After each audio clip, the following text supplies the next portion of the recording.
Hello, everyone. Welcome and thank you for joining our webinar today. My name is Scott Siphon with Moxa, and I'll be your moderator. As you know, we'll be discussing the topic of deploying Azure Machine Learning and Moxa IoT Edge Gateways. I do have just a quick couple housekeeping items to mention. First off, if you have any questions during the webinar, please feel free to submit them through the questions pane. Depending on the question, we'll either address it directly through the chat window or during the Q&A session at the very end. The other question that we get is, can we get a copy of the recording? The answer is yes. Anyone that registered will receive an email tomorrow from Moxa with a link to the webinar recording. So please be on the lookout for that.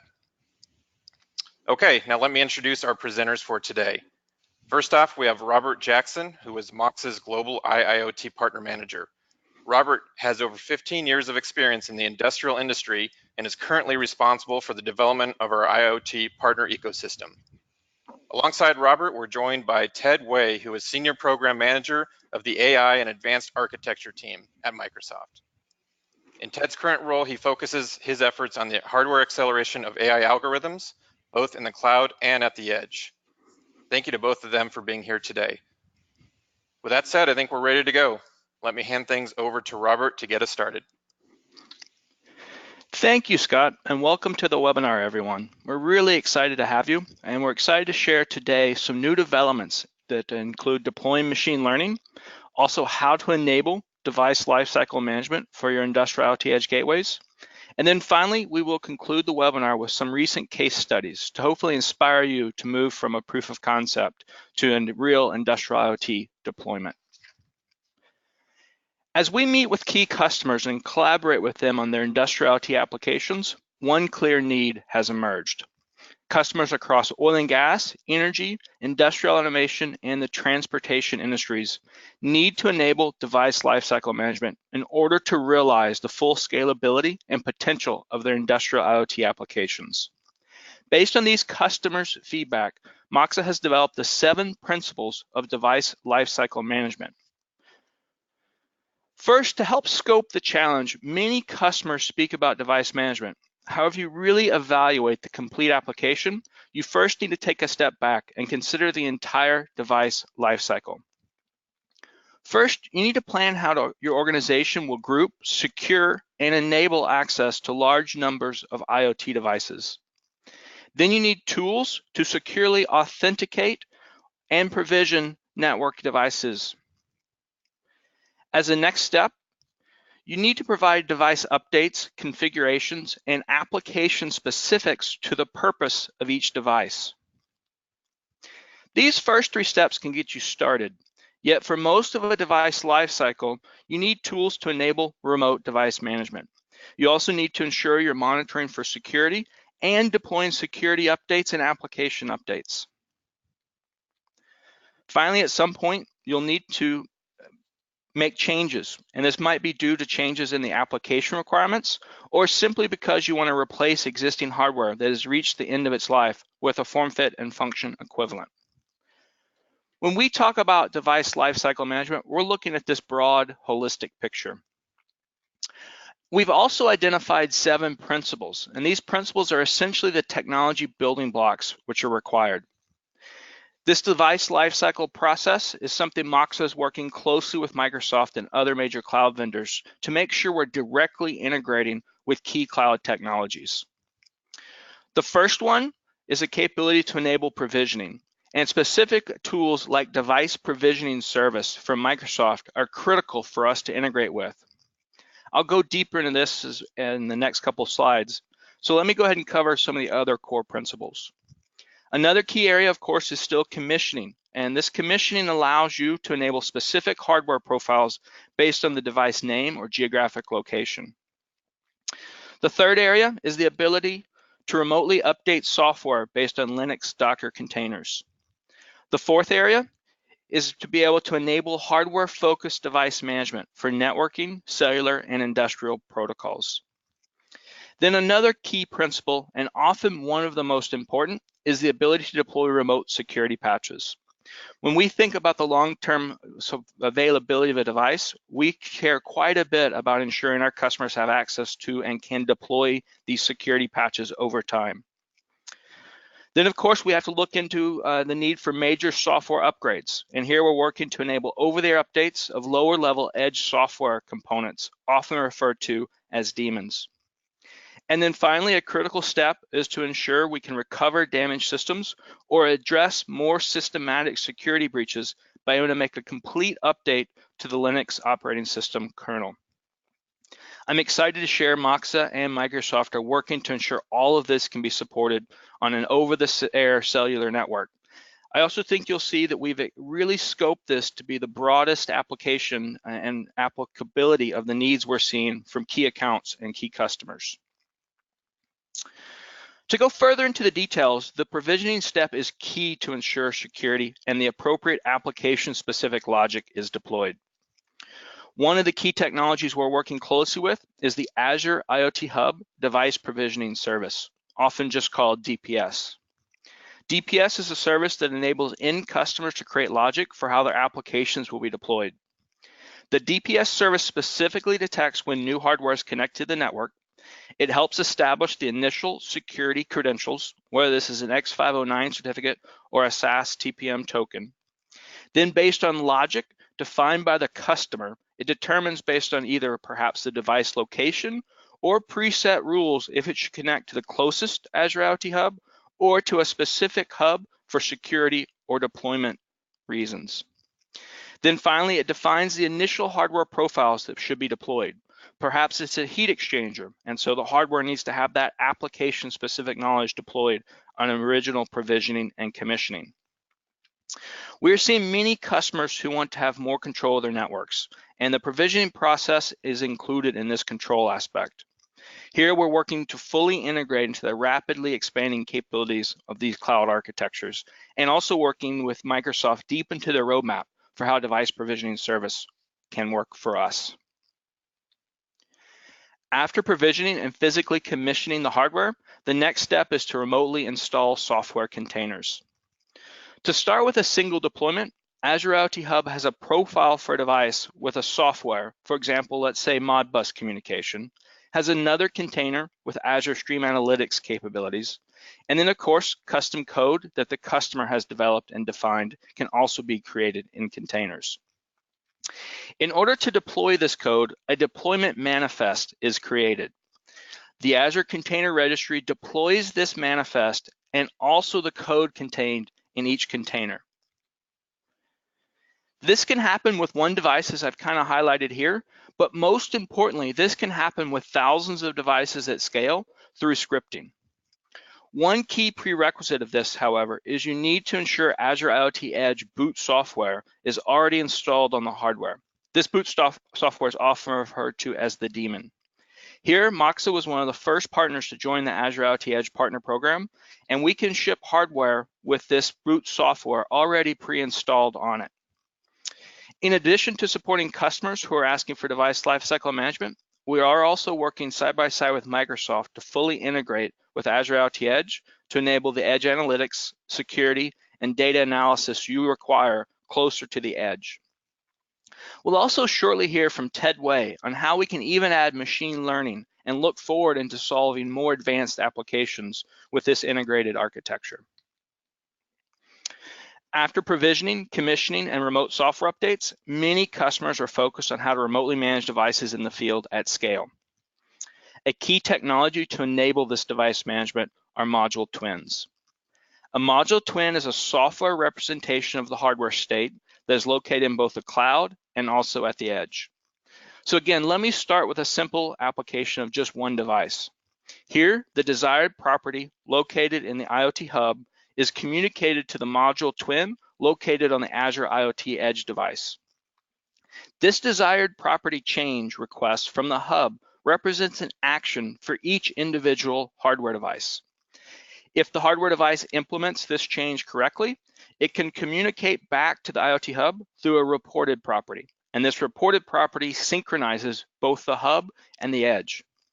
This is a really important technical aspect. In order to do this type of mass device management at scale, you need this type of handshaking architecture where you can set the desired properties of thousands of devices, allow them to operate asynchronously and update at the rate that's appropriate for them For example, they might not want to update the Ethernet port if they're if they're actually using that to communicate. Or they might not want to reboot the device if they're middle of an actual operation or a task. So here it gives an architecture where the hub can generate centralized commands to make changes at scale, but each edge device can decide when and how to effectively operate and make that change. And then once successful, communicate that back to the IoT hub. So at scale, this really does enable you to change groups of devices to efficiently share and then update those results back to IoT Hub. Another capability is you can also invoke direct methods. And these are calls that can request a direct change to the device itself. A good example of this use case is you could use a direct method to ask a device to directly reboot itself. So pulling all of these capabilities together, this block diagram shows the technical architecture of how all of this software ends up installed on hardware. At the bottom, we have the Moxa Industrial IoT Edge Gateway with ARM or x86. And then we also have Moxa Industrial Linux that can offer you up to 10 years of support, as well as Debian operating system as the base. Azure IoT Edge is then installed, and you can also add services like Azure Stream Analytics, Industrial Protocols, and Moxa's Device Management. In addition, of course, we can support customer-defined applications, and all of this is installed into a Linux container on the IoT Edge Gateway. In the Azure IoT Hub, you have the device and workload management capabilities, and also integration through module twins for Moxa hardware management tools. On top of this, you can layer on storage, analytics, and dashboard capabilities of Azure. So to talk a little bit more about our software, we offer ThingsPro, and essentially ThingsPro consists of two key parts, a local user interface and a RESTful API. The local user interface or UI is essentially a web browser that's available from the local hardware. It provides an easy to use option to see device information, and then you can also set up the device configuration, including networking and cellular options. You can also configure southbound protocols like Modbus, and then easily configure connectivity to the Azure IoT Hub. However, for many more advanced applications, customers need a way to programmatically access their hardware, and we have the capability through our RESTful API to enable this.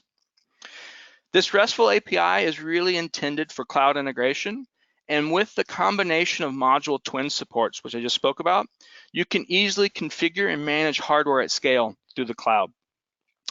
Moxa is working closely with Microsoft to enable direct integration of this device management and module twin capabilities. Also to deliver remote over-the-air updates, which again can be triggered by module twins, and also ensure lower-level Linux software packages can be managed through module twins and the Microsoft JSON file structure and format. If you'd like to learn more about this advanced integration and capability, please feel free to reach out to us. It's quite an exciting area of development. So with that, we'd like to also get some input from our audience, and we've got our first poll question. So what we'd like to know is which of the following technologies have you used or evaluated? You can select multiple, but we'd like to know if you're using Azure IoT Hub, if you've considered or are using Azure IoT Edge, if you've looked at Azure Machine Learning for doing models in the cloud, or if you've evaluated actually deploying Azure Machine Learning to the edge. And again, you can select multiple responses, and we really appreciate everyone's feedback here. It gives us a good sense of how to focus to address your market needs. We'll give everyone just a few more minutes. Please go ahead and on your screen select one of these options. We'll then get to see the results of the entire audience.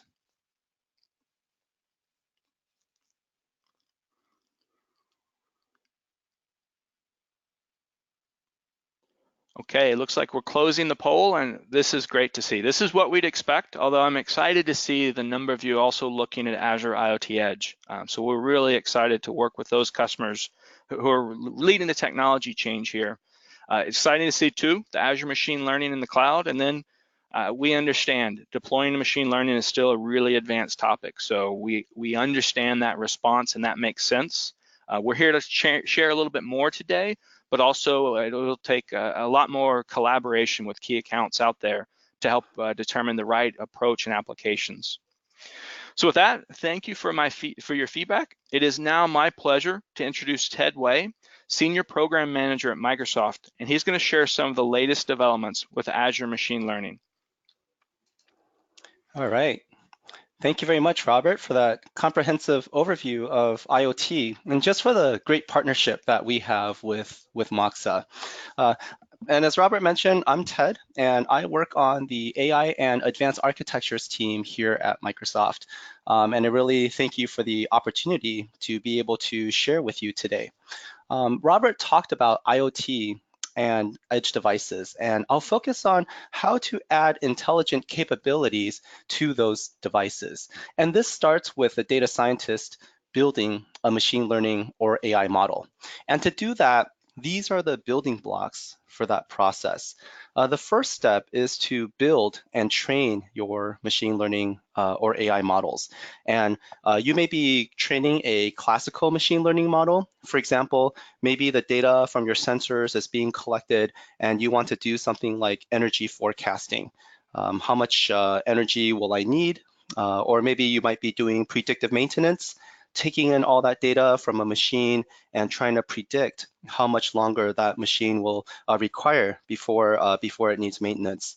If you're doing some things around deep learning, building these AI algorithms, maybe you're taking pictures of products as they come down the assembly line and using an AI model to evaluate that picture and determine whether there's a manufacturing defect in that product based on visual inspection. Or it could be even taking in images from cameras that you might have in your site or in your factory, and then being able to evaluate, are people wearing the right safety equipment, or are there objects in places where they should not be? Those are some of the things that you could do with these machine learning or deep neural network AI models. With all of these algorithms, they all require some form of hyperparameter tuning. So our AI platform also gives you that capability. So just like you might need to calibrate machines for the optimal way of using them, AI algorithms are the same way. You would also need to be able to process and calibrate and tune the parameters for these models so that you get the best accuracy and the best predictive power. A lot of what data scientists do are essentially running experiments. They take the data that you have and they want to try to find the best algorithm, the best set of parameters, and then be able to see which set would give you the best result that you're looking for. And so keeping track of all of these experiments and pipelines is also super critical. After you've trained a model and after you have a model that has pretty good results, then you would need to deploy that. And the way we deploy it on the AI platform is to package everything into a Docker container. Docker is an open source format, and the model is fronted by a RESTful API. So now you can send data to this API, whether you deploy this model to the cloud or to the edge, and then you can take that model to anywhere that could run Docker. The benefit of this is that all of the dependencies are in that Docker container. In the open source world today, there are a bunch of different libraries and they all have dependencies on each other. So you may end up creating a machine learning model that uses version 1.2 of this library. I may be using a model that uses version 1.1. And if we were both to deploy our model onto a machine, we would be in conflict because we don't know what version that machine should have. Is it 1.1 or 1.2? So what we do is we just put everything in that Docker container so that in my container, I have version 1.1. In your container, you have version 1.2, and the containers can both live on the IoT Edge device and be able to run the model that they need to do. Finally, we're seeing a really, really big push to incorporate the DevOps work, the DevOps cycle and process into the machine learning flow. Software development has come a long way. It's very, very mature, and people have been doing software development for decades. And there's been a rigorous process to be able to keep track of source code, to version it, to have a continuous integration, continuous deployment pipeline. All of these things are very well known in the software development world.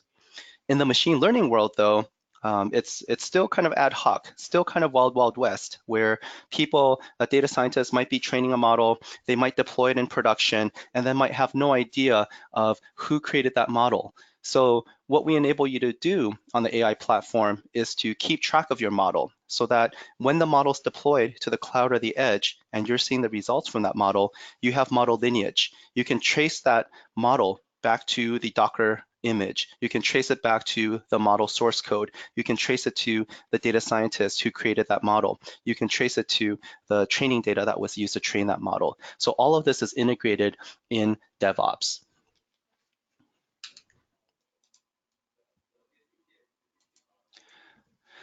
And all of this is available as a set of cloud services on Azure. And the set of cloud services is accessible via a Python SDK. And with this set of services, we enable you to prepare data. We have a data preparation SDK so that you could get data into the right shape and the right form to be able to feed into your model. You can build the models and train them, as we talked about in the previous slide. You can manage the models. So in the data science DevOps flow, models are the unit of just like source code might be the things that you track in DevOps. Also keep enabling you to track the experiments and to deploy the models. So this set of services is available on the Azure platform for you to be able to do all of these things. So the Azure Machine Learning service is really just to help you boost your data science productivity, because you don't want to worry about all of the underlying tooling and the infrastructure. We want to enable you to just focus on the things that matter most to you, which is essentially taking your data and getting the value out of that data. We want to help you increase your rate of experimentation with the compute that we have in Azure. So you only pay for the compute that you're running. Your data scientists might be spinning up clusters of machine and trying out lots of different models. And then when you're done, you can just spin them down and not have to pay for it anymore. But that gives you the capability of running a lot of different experiments to try to find the best model. And again, being able to deploy and manage your models everywhere in the Azure ecosystem. Theoretically, you could take the Docker container, you could run it on Google Cloud, you could run it on AWS. Nothing's preventing you from doing it. Of course, we hope you don't, but you can. But you do lose that model lineage if it leaves the Azure ecosystem. So once you deploy your model in Azure or on an IoT Edge device, we can still keep track of it and trace it back. But once it leaves the ecosystem, we won't be able to track it anymore. Some of the other things that are part of the platform is something that's called automated machine learning.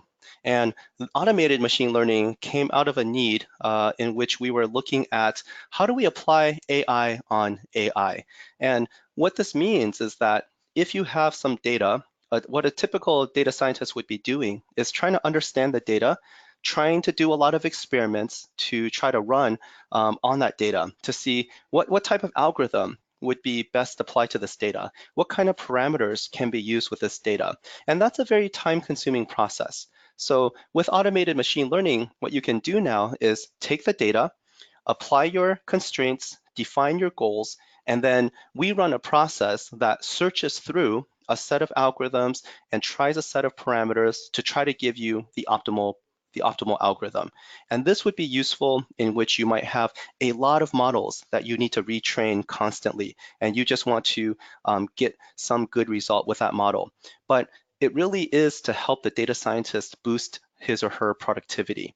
And it actually performs pretty well.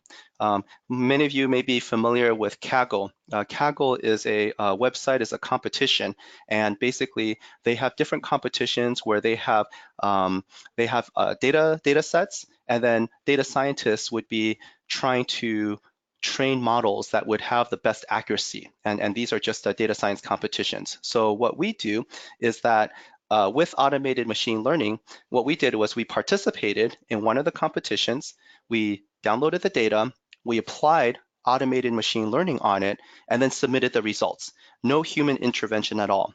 And we got in the top 5% of everybody who submitted a model for that competition. And this just gives you an idea of the power of automated machine learning. It's not going to give you as good of a result as something that a human had fine-tuned and optimized, but at least it'll give you a general direction of where to optimize. So that's automated machine learning. And as I mentioned, the managed compute, simple deployment, DevOps, and then I'll talk next about the open source frameworks and our Python SDK.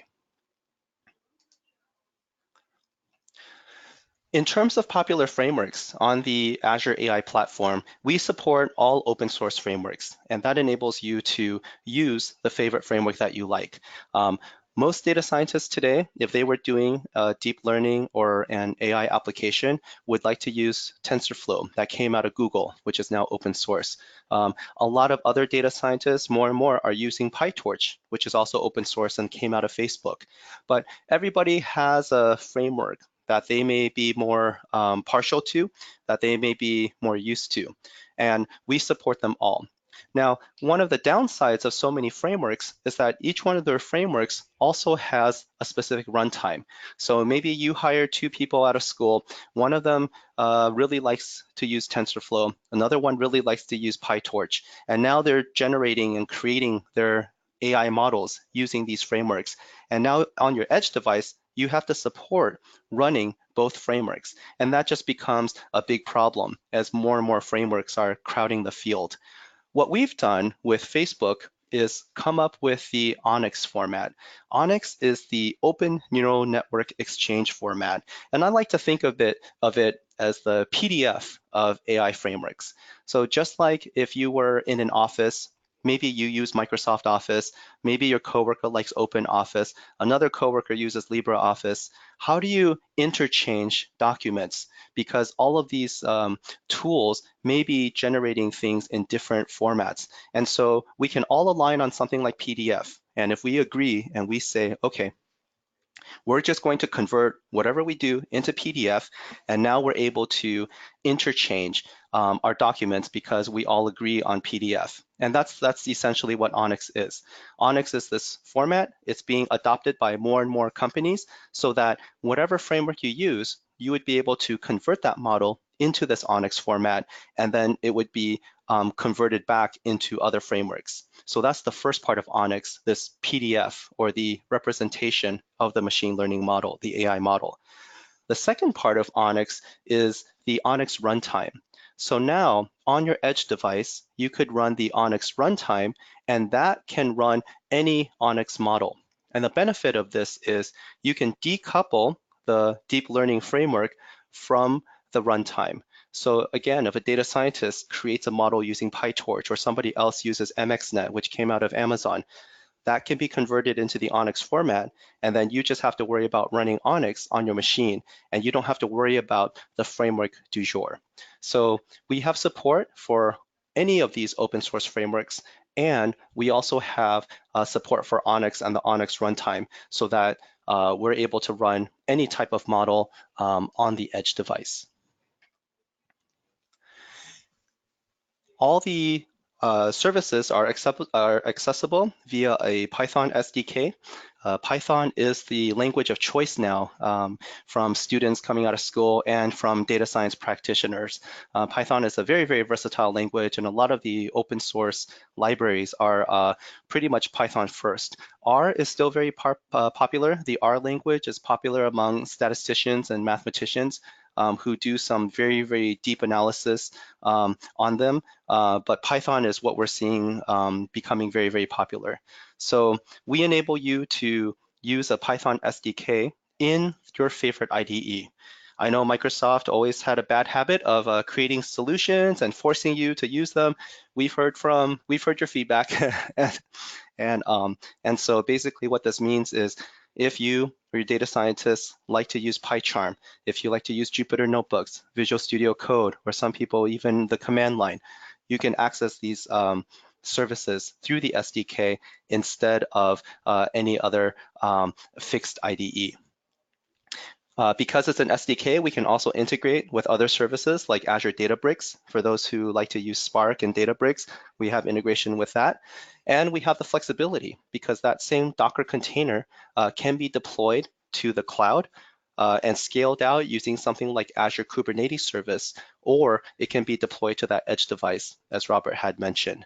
And again, as a productivity company, we really want to help you accelerate your machine learning and AI journey so that you don't have to worry about the underlying infrastructure, but really just focusing on the high value work.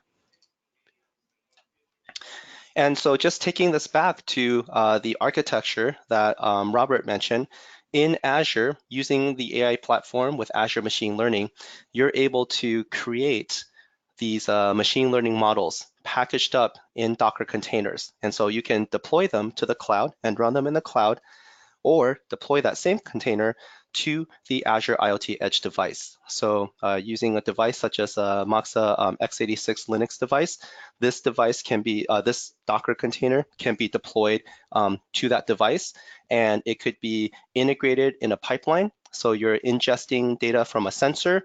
That data may be going through a stream analytics workflow.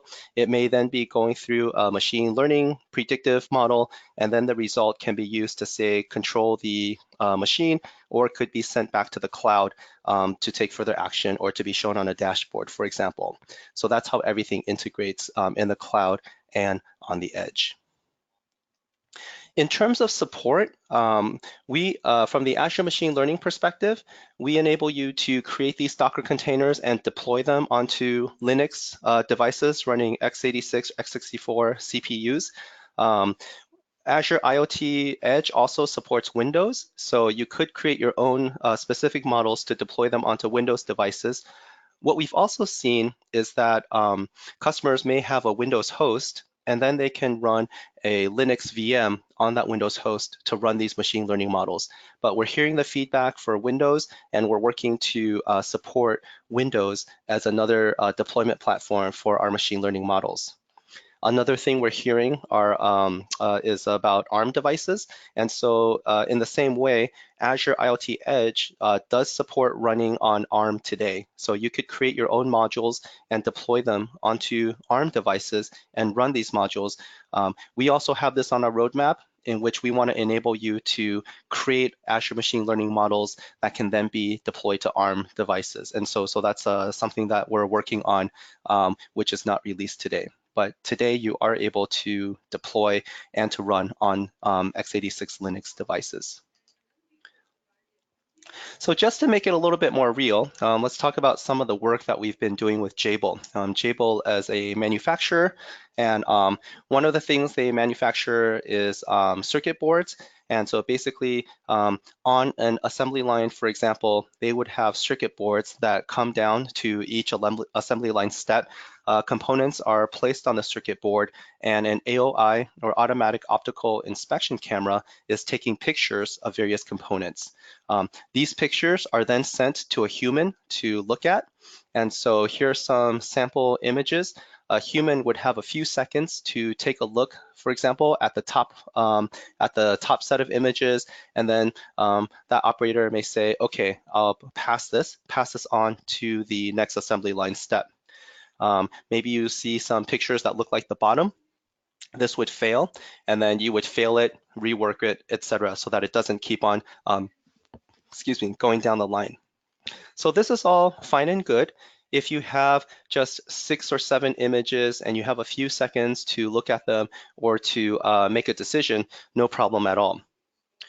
But the thing with an AOI camera is that it might send an arbitrary number of images. And so you might have a situation in which, as the operator, you all of a sudden might see this many images. You might have to take a look and try to make a decision in the same amount of time. And excuse me.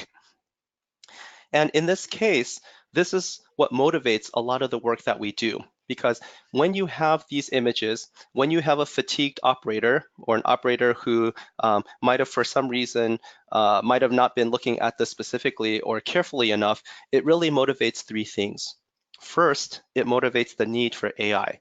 really the ability for an AI model to take a look at these images and to be able to predict whether there's a manufacturing defect or not.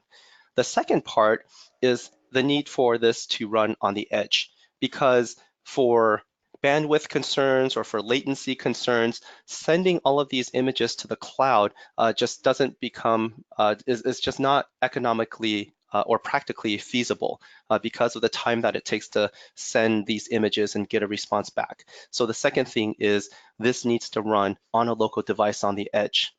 The third thing that this motivates is the need for the AI to run fast.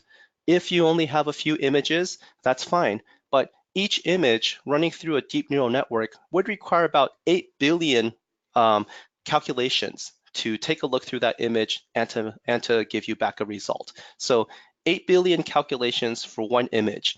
Think about the number of images that might be coming off a circuit board. Think about the number of assembly line steps and the number of lines in the factory. And all of a sudden, the amount of compute required by these AI models is just overwhelming the compute that may be available. So this is where we start looking at what are some silicon alternatives for running these AI models, for running these deep neural networks. On the flexibility and efficiency scale you see here on the left are CPUs. CPUs are amazingly flexible. They can pretty much run anything, except they're sequential, and they don't run these AI models as quickly as other types of hardware. You have GPUs. GPUs are your graphical processing units, and GPUs are designed to do massive parallel processing. So GPUs today are the workhorses of AI. You have some data that comes in, and then you have a lot of parallel processing going on the chip, and then you're able to process it. And so these AI algorithms do a lot of things like matrix multiplies or a bunch of these different calculations. And so GPUs are well-tuned to process them. The thing about GPUs to consider would be just cost and just power consumption.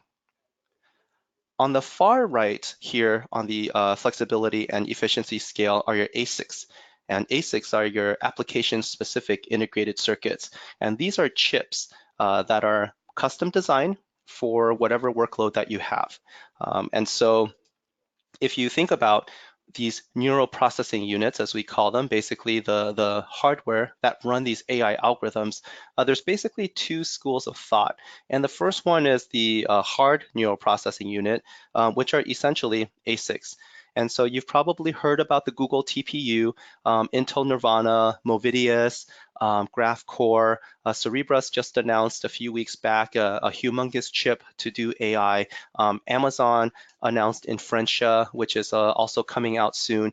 But basically, a lot of these companies are building these specific hardened chips. The benefit of it, again, is that they do exactly what you want to do. The thing to consider about that is the time that it takes to be able to design a chip and test it and to tape it out, fab it, manufacture, et cetera, and get it into your data center could be about 2 years. Meaning that if we were to start today and create our own custom AI chip, we would not see it for about 2 years. And that's just the thing to consider when you're thinking about ASICs. So that's why to keep up with the fast changing AI landscape, we're focusing on FPGAs. FPGAs being field programmable gate arrays. And so an FPGA is essentially reprogrammable silicon. There's a chip and it has a ton of these compute engines. And each one of these compute engines is available for you to specify what the input is and what the output is. And you could configure the routing among all of these different compute engines. So the nice thing about an FPGA is that I could install this FPGA in the cloud or on the edge device, and I can update that over software. So I can run the model directly on the chip, which makes it super fast, and I can reconfigure it if I have an improved way of doing things. And this is where we're seeing the code design becoming very, very successful. Because if we had a fixed chip, if we were using a GPU, for example, or an ASIC, that hardware is fixed. I can't do anything about it. The only thing I can change is the software when I want to optimize my AI models. However, with an FPGA, I can optimize the software and the hardware. So giving me the benefit of co-designing these two things enables me to give you that best solution. And so the nice thing is that now I can reprogram the silicon, and I don't have to touch the hardware, and you get the latest and greatest in terms of the AI. So just to wrap up this section, in terms of what we're doing from an AI machine learning perspective at Microsoft, we have an AI platform with Azure Machine Learning. And it sounds like quite a few of you have already tried out and used Azure Machine Learning in the cloud. And some of you have actually also deployed that to edge devices, which is super exciting to hear. We're continuing the evolution of this platform to enable you and your data scientists to create these machine learning models and deploy them in the cloud and the edge. And we're also keeping an eye on the future, looking at the complexities of these AI algorithms and figuring out how to speed them up, putting a lot of effort into developing differentiated hardware such as FPGAs and the software stack on top of that, so that you'll be able to get the best, fastest, and most cost-effective AI and machine learning on the Azure platform. So with that, I'd like to thank you and turn it back to Robert to take us to the next poll question. Ted, thank you so much for the introduction to machine learning. Really appreciate your insights. We would now like to collect more feedback and kind of understand what you're doing today with machine learning, and specifically what types of machine learning applications are you considering? So select one or more of the following, but are you looking for machine learning for computer vision, for workplace safety, for energy forecasting, predictive maintenance, or perhaps something else? You can select more than one, but please let us know your feedback on what types of applications you're looking to apply machine learning.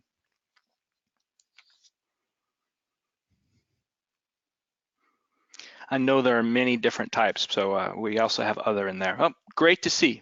So 78% predictive maintenance, that aligns well with what we're seeing. Also interesting to see a tie between energy forecasting and computer vision. We're seeing a lot of customers who see value in energy forecasting. And then of course, we showed you the Jabil example for computer vision. It's always a common favorite of how to use and apply machine learning.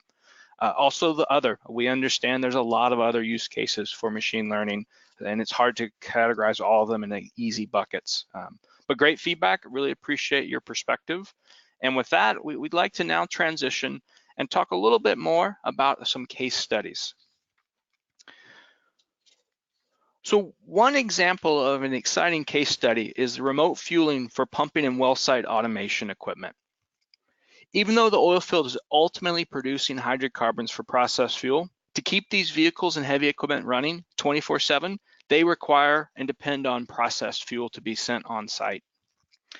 A Moxa partner of ours, AWC, worked with one of the leading refueling companies in the Houston area to deploy a system that can help manage the deployment and billing for their refueling stations. A key benefit of this system is that it enables both the remote device management, but then more importantly, remote information about fuel consumption and the ability to offer higher availability and more reliable information for their metering. And so everyone understands that metering process directly impacts their billing. And so this real-time data and information can give them a much more reliable billing and a repeatable billing infrastructure. AWC worked with the end customer and a Microsoft partner to extend Moxa's Industrial IoT Edge Gateway and Debian Linux and add some key capabilities.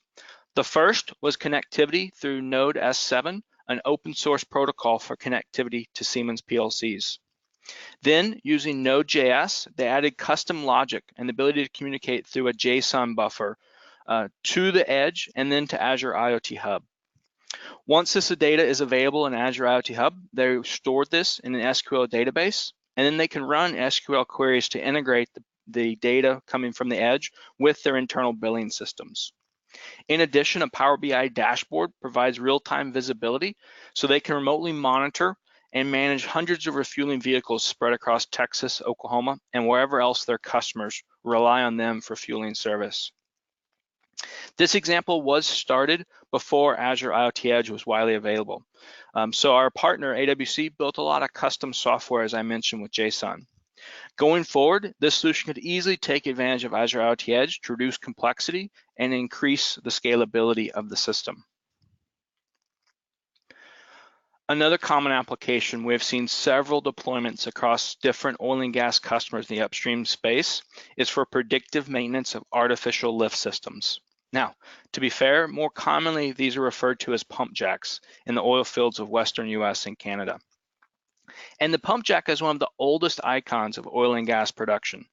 Today, with the scalability and the cellular-enabled deployment on our low-cost hardware, operators can connect existing equipment, in this case, using even Modbus serial or TCP/IP, to modern Industrial IoT Edge Gateways, and then enable this integration into the cloud to create a single source of operation and maintenance information. If we look deeper here, these traditional pump jacks have a load cell, temperature, and motor, and they're often connected to a variable speed drive and a PLC. And rather than just replacing that entire existing control system, most of our customers add an additional Industrial IoT Edge gateway with cellular. They connect over legacy protocols to that existing system and then publish this data through Azure IoT Edge and Azure IoT Hub to their own cloud. In this example, pump jack is really a legacy piece of equipment, and monitoring this and controlling this is quite often hard. To be fair, they often don't even have a local user interface or HMI just because of the harsh environments. But with the addition of these new Industrial IoT Edge gateways, we can help you connect these legacy systems to the cloud. To go a little deeper and talk about the architecture, the block diagram is fairly straightforward. For this application, it looks similar to the one I showed you before for refueling, but in this case, we've got the Moxa Industrial IoT Edge Gateway, Moxa Industrial Linux, and they've also added a very important aspect, which is a TPM or Trusted Platform Module chip for security. And so this hardware plus specific software to store security keys really gives them a differentiated level of security, which is pretty important given how dispersed these assets are in remote locations. We then have Modbus software for connectivity, and then also many different types of customer-specific code. Then we use Azure IoT Edge to handle data communication to IoT Hub and also for remote device management. And really, if you take a look at this, Industrial IoT is not only about new products and solutions. It's really about connecting and modernizing existing equipment in the field at scales we have not been able to achieve in the past. And through that modernization, gaining new performance and scalability. So with that, and to conclude, I'd like to share a demo. And this is a pretty exciting demo that we've put together. What you can see here is this demo is located in Moxa's California sales and marketing offices. Given we're located in Southern California, there's plenty of sunshine, and so solar is a great choice for adding renewable energy. Here we've got some solar panels, as you can see in the picture, across both the building and the roof, and then also covering the parking spaces for vehicles. To help show the remote accessibility of IoT applications, we wanted to enable and track the energy production of our solar system. And so after a little research and help from our IT team, we realized that the solar inverter that's available on this system actually can communicate over Modbus. We then decided to monitor both the current and voltage, and then more importantly, we're also showing you the net energy production over time. And so as you can see, the flat line is during the night, and then the line that goes up is additional energy production during the day. You can also see different days where there might have been more or less sun, depending on the amount of net energy that was produced. We've then shown this all on a Power BI dashboard and allow you to remotely also log in and see what the weather is. This edition of the weather widget has had one downside. As we show this to key accounts across the Southeast and Northeast, we've realized the weather in Southern California is almost always 70 and sunny. And so for those of us in maybe Texas, where it's 100 degrees plus in the summer, or those of us in the Northeast with snow, it is a little bit of a harsh reminder of how nice the weather is for our colleagues there in Southern California. But still a great example of an industrial IoT application. And we're really excited to be able to share that and show customers the scalability you can achieve. So now we'll go back to our presentation. And what we'd like to do is really conclude this and thank Ted for his introduction to machine learning. I want to thank our audience, especially for joining us today and for all of your great feedback. And what we're going to do is we're going to welcome back Scott and open up for any questions you might have from the audience. We've seen a couple questions that were entered into the chat window while we were talking, so we'll address those.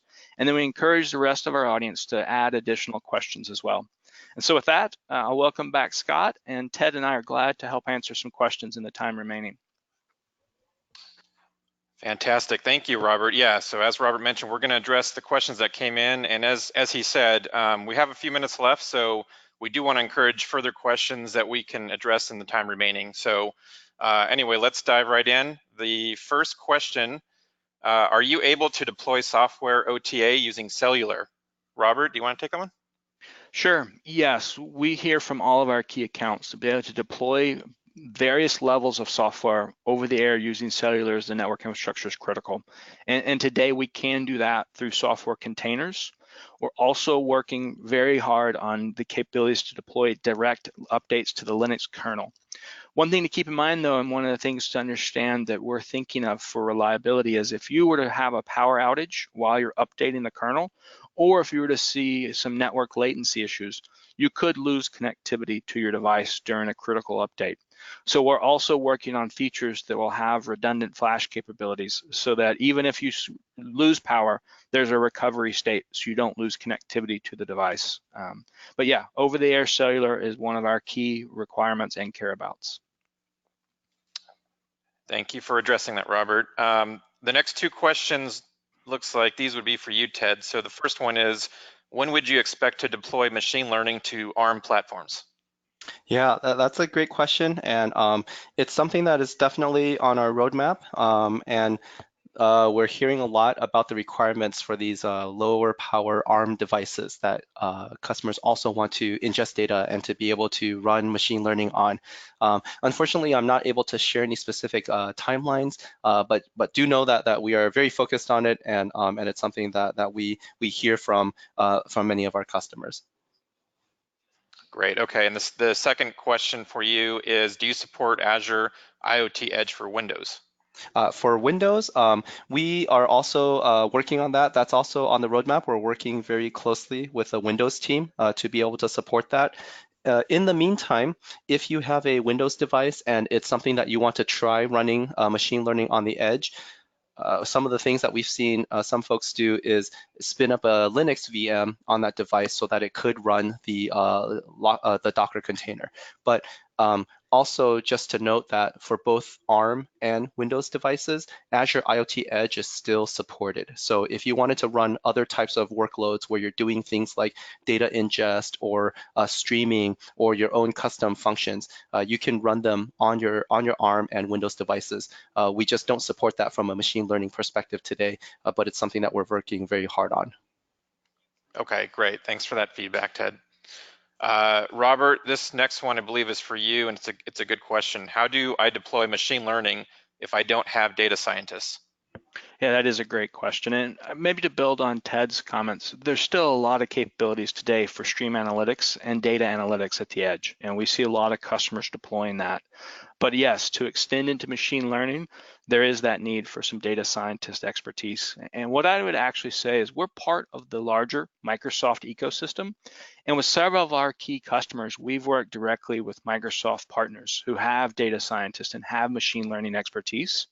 We've been able to benchmark their requirements on Moxa hardware and then work between Microsoft and their partners to help bring in that data scientist expertise. What I'd recommend for machine learning and really for any of these applications is that the customers focus on the business case and what they're trying to solve and make sure that it's more than just a proof of concept, but really it's something that can have a transformational effect on your business. And if that's the case, there are partners across the Microsoft ecosystem that Moxa can bring in and help you to solve some of these more complex applications. Of course, if you have your own data scientist, that's great. We're glad to work with them too. But we often run in a case where there just aren't enough data scientists, so that ecosystem becomes critical. Right. Okay. Thank you, Robert. All right, we have time for a couple more questions. I think this is related back to poll question number one, but what is meant by IoT Edge? That is a great question, and I think we have all tried to answer and address this question, and the reality is it really does vary. I'll cover it in two ways. We see the edge as scalability from hardware capability. For example, some people consider the edge to be 16 to 64 core processors that sit within a server that can exist outside of a centralized data center. And so that would be the edge. We focus a little bit more on what we call the far edge. And so these are devices that will sit out in your asset. Think about that pump jack, or sit next to a pumping station for natural gas. These type assets we call the far edge are gateways that can convert existing protocols to industrial IoT protocols and then connect to the cloud. There's also a middle ground. There's application for x86 quad core type processors, maybe even the Intel Atom family, that's kind of between that near edge, which is high massive compute, and that far edge, which is heavily distributed. There's been a lot of buzzwords around this area, but from our perspective, and when we meet with customers, it's really about what level of hardware performance do you want scaled across that near edge to far edge capability. Awesome. Okay, thank you, Robert. I have another question for you, Robert. What device provisioning services does Moxa and their partners offer?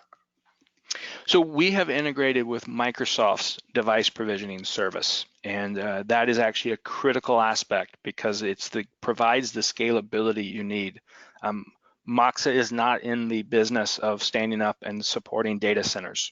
And so by integrating with the cloud and their device provisioning service, you can get the benefits of which data center you want to connect to. What we specifically add, which is critical, is you need to be able to have that device provisioning service actually communicate security keys all the way from the cloud to, for example, the TPM hardware chip embedded on our Moxa gateways. The APIs and the software infrastructure to do that is exactly what Microsoft and Moxa are working on and have been able to actually deploy at key customers, and we're continuing to expand it. The other thing we're looking at is how can we actually help transfer our hardware that's manufactured to your actual IoT hub or IoT cloud application, and how do we transfer that and transfer ownership through DPS. So I'd love to go deeper. This is a great area for us to meet in person and talk about, but the short answer is we have to heavily integrate with the cloud because the scale of the applications you need to address simply can't be solved by one vendor. Okay, great. You know what? It looks like we have time for one more question. So we'll go with the question is, does Moxa work with Splunk? It's a great question. Today, we do not work with Splunk. We're familiar with it and would be glad to follow up individually if there's some interest in that area, but there's not any specific integration with Splunk. Maybe that person could offline, feel free to send us an email and we'll make sure it gets to Robert. Yep, for sure. There are a couple more questions, but we're actually out of time at this point, so we're going to close out the webinar. So Robert and Ted, thank you again for sharing all your knowledge and for your time today. There was a lot of information covered, so if anyone in the audience still has questions, please feel free to reach out to us at usa@moxa.com. Thanks again for joining and have a great rest of your day.